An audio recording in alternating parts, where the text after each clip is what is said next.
Hello everyone, welcome back to my YouTube channel. आज की हमारी कहानी है दिल की दहलीज पर। मधुरा का सपना क्यों चकनाचूर हो गया। आहा, चूड़े, माशाअल्लाह, क्या जच रही हो। नवविवाहिता मधुरा की कलाइयों पर सजे चूड़े देखकर दफ्तर के सहकर्मी दोस्त आह्लादित थे। मधुरा का चेहरा शर्म से सुर्ख पड़ गया था। शादी के 15 दिनों में ही उसका रूप सौंदर्य और निखर गया था। गुलाबी रंगत वाले चेहरे पर बड़ी बड़ी कजरारी आँखें और लाल रंगे होंठ। कुछ गहने अवश्य पहने थे मधुरा ने, लेकिन उसके सौंदर्य को किसी कृत्रिम आवरण की आवश्यकता न थी। नए प्यार का खुमार उसकी खूबसूरती को 4 चांद लगा चुका था। और यार, कैसी चल रही है शादीशुदा जिंदगी, कूल या हॉट। सहेलियां आंखें मटका मटका कर उसे छेड़ने लगीं।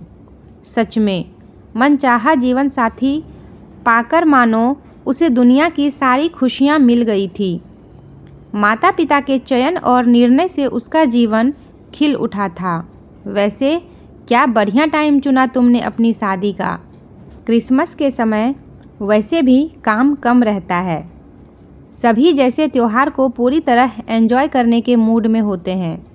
सहेलियां बोली, इसलिए तो इतनी आसानी से छुट्टी मिल गई 15 दिनों की। मधुरा की हंसी के साथ साथ सभी सहकर्मियों की हंसी के ठहाकों से सारा दफ्तर गुंजायमान हो उठा। तभी बॉस आ गए। उन्हें देख सभी चुप होकर अपनी अपनी सीट पर चले गए। बधाई हो मधुरा, वेलकम बैक, कहते हुए उन्होंने मधुरा का दफ्तर में पुनः स्वागत किया। सभी अपने अपने काम में व्यस्त हो गए।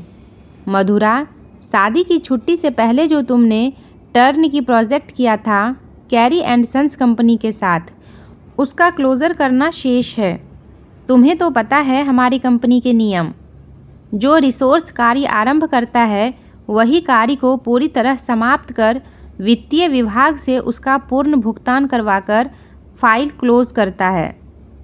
लेकिन बीच में ही तुम्हारे छुट्टी पर जाने के कारण उनका भुगतान अटका हुआ है।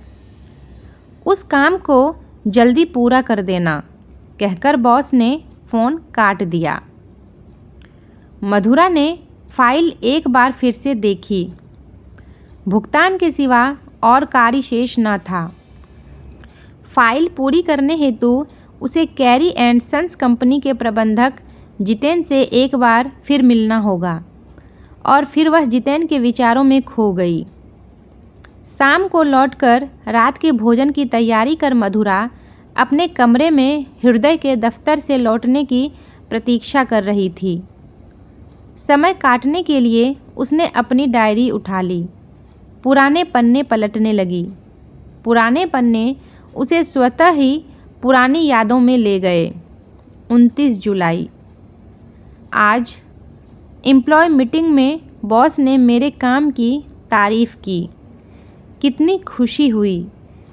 मेरे परिश्रम का परिणाम दिखने लगा है। नए client Carey and sons company का प्रोजेक्ट भी मुझे मिल गया। इस प्रोजेक्ट को मैं निर्धारित समय सीमा में पूरा कर अपने परफॉर्मेंस अप्रेजल में पूरे अंक लाऊंगी। 30 जुलाई। क्या बढ़िया दफ्तर है कैरी एंड सन्स कंपनी का।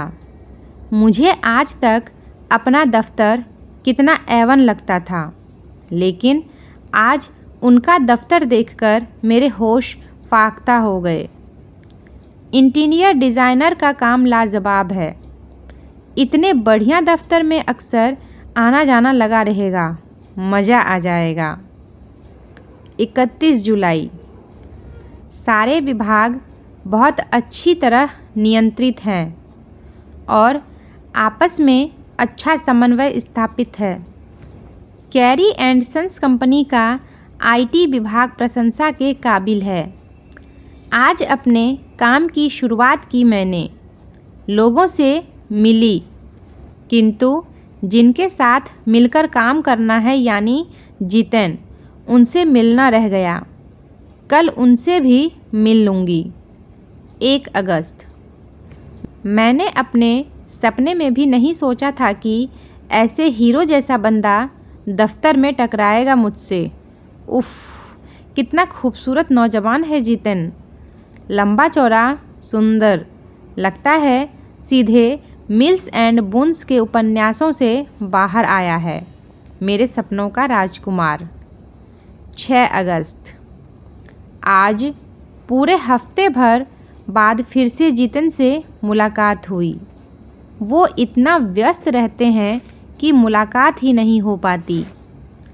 इतने ऊंचे पद पर हैं, अभी तक ठीक से बात भी नहीं हो पाई है। पता नहीं कब हम दोनों को बातचीत करने का मौका मिलेगा।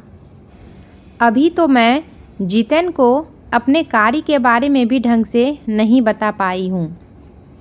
16 अगस्त। जितना देखती हूँ उतना ही दीवानी होती जा रही हूँ मैं जितेन की। एक बार मेरी ओर देख भर ले वो, मेरी सांस गले में ही अटक जाती है। लगता है जो बोल रही हूँ, जो काम कर रही हूँ, सब भूल जाऊंगी। इतना स्वप्निल मैंने स्वयं को कभी नहीं पाया पहले। यह क्या हो जाता है मुझे जितेन के समक्ष। लेकिन वह है कि मुझे समय ही नहीं देता। बस 4-5 मिनट कुछ काम के बारे में पूछकर चला जाता है। कब समझेगा वह मेरे दिल का हाल। क्या मेरी आंखों में कुछ नहीं दिखता उसे। 3 सितंबर। आज घर लौटते समय FM पर सत्ते पे सत्ता मूवी का गाना सुना। प्यार हमें किस मोड़ पर ले आया कि दिल करे हाय, कोई तो बताए क्या होगा। गाड़ी चलते समय पूरा गला खोलकर गाना गाने का मज़ा ही कुछ और है। फिर आज तो गाना भी मेरे दिल का हाल बयां कर रहा था। न जाने जितेन के साथ पल दो पल कब मिलेंगे और मैं अपने दिल का हाल कब कह पाऊंगी। हृदय के कमरे में आने की आहट से मधुरा अतीत की स्मृतियों से वर्तमान में लौट आई। कैसा रहा दफ्तर में शादी के बाद पहला दिन, हृदय ने पूछा। मधुरा को हृदय की यह बात भी बहुत भाती थी कि वह उसकी हर गतिविधि, हर भावना, हर बात का ख्याल रखता है। दोनों ने बातचीत की, खाना खाया और अगली सुबह के लिए अलार्म डालकर सो गए। अगले दिन मधुरा अपने client Carey and sons company पहुंची।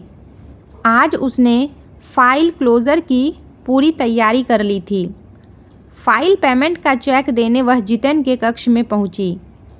उसके हाथों में चूड़े देख जितेन ने उसे बधाई दी। मुझे आपकी कंपनी से पता चला था कि आप अपनी शादी हेतु छुट्टियों पर गई हैं। कार्य पूरा करने के बाद मधुरा ने अपने दफ्तर लौटने के लिए कैब बुला ली। सारे रास्ते उसके मन मस्तिष्क में जितेन घूमता रहा। किस औपचारिकता से बात कर रहा था आज। उसे याद हो आया वह समय जब जितेन और मधुरा की मित्रता भी हो गई थी और वह सिर्फ अच्छे दोस्त की श्रेणी में कुछ आगे भी बढ़ चुके थे। मधुरा तब कैरी एंड सन्स कंपनी जाने के बहाने खोजती रहती। जितेन भी हर समय उसे उसके दफ्तर से पिक करता और दोनों कहीं कॉफ़ी पीते और समय व्यतीत करते। दोनों को ही एक दूसरे का साथ बेहद भाता था। मधुरा के चेहरे की चमक बढ़ती रहती और जितेन कुछ गंभीर स्वभाव का होने के बावजूद उसे देख मुस्कुराता रहता। जितेन आए दिन मधुरा को तोहफे देता रहता, कभी शैनल का परफ्यूम तो कभी हाई डिज़ाइन का हैंडबैग। जितेन, क्यों इतने महंगे तोहफे लाते हो मेरे लिए। मैं हर बार घर और दफ्तर में झूठ बोलकर इनकी कीमत नहीं छिपा सकती, तो सच बता दिया करो ना। मैंने कब रोका है तुम्हें। तुम तो जानते हो कि हमारी कंपनी में भर्ती के समय हर मुलाजिम को कॉन्फिडेंशियलिटी एग्रीमेंट भरवाया जाता है। चूँकि तुम एक क्लाइंट हो, मैं तुम्हें ना तो डेट कर सकती हूँ और ना ही तुमसे शादी। इतना ही नहीं, मैं तुम्हारी कंपनी अगले 2 वर्षों तक भी ज्वाइन नहीं कर सकती हूँ। तुमसे शादी के बाद मैं नौकरी से त्यागपत्र दे कहीं और नौकरी ढूंढूंगी। शादी के बाद। Hang on. मधुरा की बात को बीच में ही काटते हुए जितेन ने कहा, शादी तक कहाँ पहुँच गई तुम? हम एक कपल हैं बस। मैं अभी शादी वादी के बारे में सोच भी नहीं सकता। वैसे भी शादी तो माँ अपने सर्कल की किसी लड़की से करवाना चाहेंगी। तुम समझ रही हो ना? मधुरा के माथे पर चिंता की लकीरें और चेहरे पर असमंजस के भाव पढ़कर जितेन ने आगे कहा, तुम इस समय का लुत्फ उठाओ ना। ये महंगे तोहफे, ये बढ़िया रेस्टोरेंट, अथाह शॉपिंग, ये सब तुम्हें खुश करने के लिए ही तो है। कूल। उस शाम मधुरा को पता चला कि सामाजिक स्तर का भेदभाव केवल कहानियों में ही नहीं अपितु वास्तविकता जीवन में भी है। उसने सोचा न था कि उसे भी इस भेदभाव का सामना करना पड़ेगा। उसके बाद जब कभी जितेन टकराया, बस एक फीकी सी मुस्कान मधुरा के पाले में आई। खैर, उसका भी मन नहीं हुआ कि जितेन से बात करे। उसका मन खट्टा हो चुका था। फिर उसी की मम्मी ने उसे रमा आंटी के बेटे से मिलवाया। अच्छा लगा था मधुरा को वह, खासकर उसका नाम हृदय। शांत, सुशील और विनम्र। घर परिवार तो देखा भाला था ही, रहता भी इसी शहर में था। चलो, मिल्स एंड बुन्स के हीरो को भी देख लिया और अब वास्तविकता के नायक को भी। पर क्या करें, जीवन तो वास्तविक है। इसमें सपनों से अधिक वास्तविकता का पलड़ा भारी रहना स्वाभाविक है। जब से मधुरा की मुलाकात हृदय से हुई थी, तभी से कितने अच्छे और मिठास भरे मैसेज भेजने लगा था वह। हृदय ने उसका मन पिघला दिया था। जल्दी ही हामी भर दी उसने इस रिश्ते के लिए। उसकी मम्मी और आंटी कितनी खुश हुई, उसका मन भी खुश था। मन की तहों से जहाँ एक तरफ जितेन को छाना था, वहीं दूसरी तरफ हृदय को भी टटोल कर देखा था। मधुरा जैसी रुचिर, लुभावनी और मेधावी लड़की आगे बढ़ चुकी थी। हर अनुभव जीवन में कुछ सबक लाता है और कुछ यादें छोड़ जाता है। चलते रहने का नाम ही जीवन है। मधुरा अपने दफ्तर पहुंच चुकी थी। आज वह अपने परफॉर्मेंस अप्रेजल में अपने पूरे किए प्रोजेक्ट को भरने वाली थी। तो दोस्तों, आपको ये कहानी कैसी लगी कमेंट करके बताइएगा। और अगर वीडियो पसंद आई हो तो लाइक और शेयर करना ना भूलिएगा। मेरे वीडियोस का नोटिफिकेशन पाने के लिए मेरे चैनल को सब्सक्राइब करके बेल आइकन को भी प्रेस कर दीजिएगा। तो फिर मिलते हैं एक नई कहानी में।